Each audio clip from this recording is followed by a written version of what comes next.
একসময় সবাই তাকে বলতো ইন্ট্রোভার্ট, তবে দিনে দিনে আসলেই নেতা হয়ে উঠছেন লিটন কুমার দাস। তাই টি-20-র পাশাপাশি ওয়ানডে ক্যাপ্টেন্সিটাও তাকে দেওয়ার সিদ্ধান্ত প্রায় চূড়ান্ত।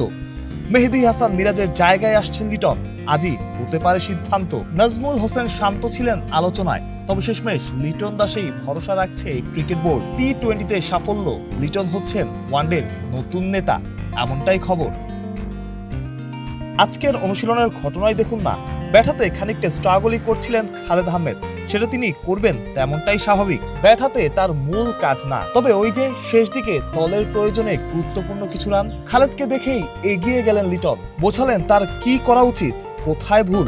একসময় যাকে নিয়ে আলোচনা ছিল যে মানুষটা নাকি ঠিকঠাক কথাই বলেন না, সেই লিটনই দিনকে দিন পরিণত হয়েছেন, আর তার উপর ভরসা বেড়েছে বাংলাদেশ ক্রিকেটের। খালেদের সাথে হেড কোচ ফিল সিমন্স, সাথে লিটন কুমার দাস, তিনজনের আলোচনা, দলকে আপন ভাবা, যেন নিজের ভাবা। টেস্ট দলের ক্যাপ্টেন লিটন না, তবে ওই যে আগেই বলা, দিনকে দিন নেতা হয়ে উঠছেন। একজন লিডারের কাজ যেটা, সেটাই করছেন লিটন কুমার দাস।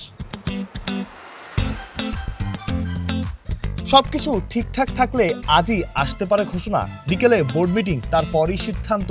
তবে লিটন যে ক্যাপ্টেন হচ্ছেন আজ বা কাল, সেটা অনেকটাই নিশ্চিত। কি মনে হয়, কেমন করবেন ক্যাপ্টেন লিটন? বাংলাদেশে ক্যাপ্টেন্সি নিয়ে যে আলোচনা সমালোচনা, সেসব উতরে যেতে পারবেন?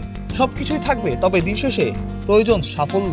লিটন সেই সাফল্যের দেখা পাবেন তো? লিটনকে ক্যাপ্টেন্সি দেওয়া হলে সেটা হবে বিশ্বকাপকে কেন্দ্র করেই। বড় অ্যাসাইনমেন্ট লিটনের জন্য।